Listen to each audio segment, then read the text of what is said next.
మా వంటగదికి స్వాగతం. మా వంటగదిలో ఈరోజు అమ్మమ్మ వాళ్ళు చేసేవి మినపప్పుతో 3 రకాలుగా టిఫిన్స్ ఎలా తయారు చేయాలో చూద్దాం. ఇది పూర్వకాలం వంటలివి. 1 ఆవిరికుడు, 2 స్వీట్ రొట్టె, 3 హాట్ రొట్టె. 1 గ్లాస్ మినపప్పు తీసుకొని ముందుగా నానబెట్టి శుభ్రంగా కడిగిన మినపప్పు, అలాగే అదే గ్లాస్తో 2 గ్లాసుల రవ్వ తీసుకొని, బియ్యం రవ్వ ఇది. ఈ 2 గ్లాసుల రవ్వని ఒక బౌల్లో వేసుకుందాం. ఇప్పుడు ఇలా ముందుగా కడిగిన ఈ మినపప్పుని మిక్సీలో వేసుకొని, ఇది అలా మిక్సీ చేయగా వచ్చిన మినపప్పు మిశ్రమం దీన్ని ఒక బౌల్లో వేసుకుందాం. ఇప్పుడు దీనిలో మనం ముందుగా కొలిచి ఉంచిన బియ్యం రవ్వ కూడా వేసి బాగా కలుపుకుందాం.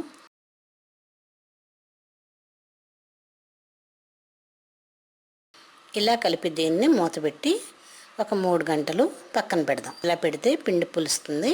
ఇప్పుడు ఇలా రెడీ అయిన ఈ పిండిని 3 భాగాలుగా చేసుకుందాం. ఇలా 3 బౌల్లో విడివిడిగా తీసుకుందాం.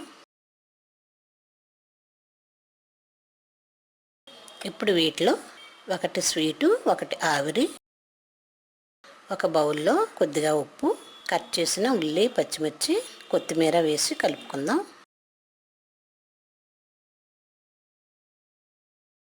అలాగే మరొక బౌల్లో కొద్దిగా ఉప్పు కలిపి వేరేగా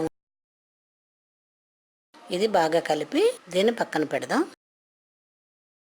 అలాగే మరో బౌల్ తీసుకొని 1 కప్పు బెల్లం కలిపి దీన్ని కూడా పక్కన పెడదాం. ఇది స్వీట్ రొట్టెకు.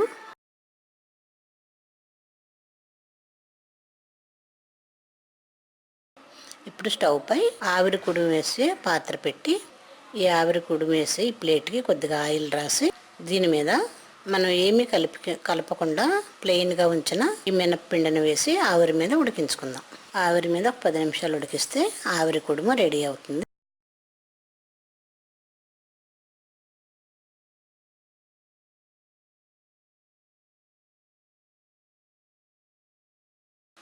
దీన్ని ఒక 10 నిమిషాలు ఉడికించి, ఇలా ఉడికిన ఈ ఆవిరి కుడుముని తీసి ఒక ప్లేట్లో పెట్టుకుందాం.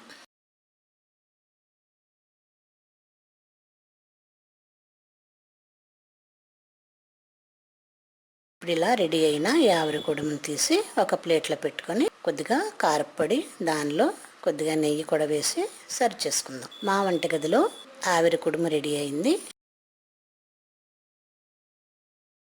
2వ ఐటెం చూద్దాం. పాన్లో 2 టేబుల్ స్పూన్ల ఆయిల్ వేడి చేసి, ఉల్లి, పచ్చిమిర్చి, కొత్తిమీర కలిపిన ఈ మిశ్రమాన్ని వేసి మూత పెట్టి సిమ్లో ఒక 10 నిమిషాలు ఉడికిద్దాం.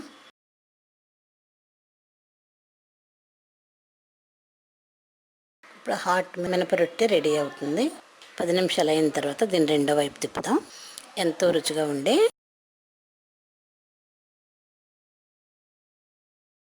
ఉల్లి, పచ్చిమిర్చి మిశ్రమంతో మినప రొట్టె రెడీ అయింది. దీన్ని ఒక ప్లేట్లో తీసుకొని సర్వ్ చేద్దాం. ఇప్పుడు పాన్ పెట్టి ఆయిల్ వేడి చేసుకొని, మనం బెల్లం కలిపిన మినప్పిండిని కూడా వేసి చక్కగా సమంగా సర్ది మూత పెట్టి సిమ్లో ఒక 5 నిమిషాలు ఉడికించుకుందాం.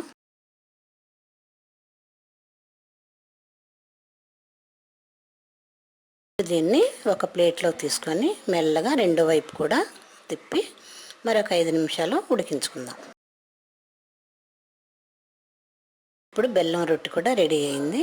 దీన్ని ఒక ప్లేట్లోకి తీసుకొని సర్వ్ చేద్దాం. ఇది ఎంతో రుచిగా ఉంటుంది. పిల్లలు కూడా చాలా ఇష్టంగా తింటారు. ఆరోగ్యానికి కూడా చాలా మంచిది. ఇప్పుడు మా వంటగదిలో ఆవిరి కుడుము, స్వీట్ రొట్టె, హాట్ రొట్టె రెడీ. మరిన్ని వంటల కోసం మా వంటగదిని సబ్స్క్రైబ్ కాగలరు. ధన్యవాదములు.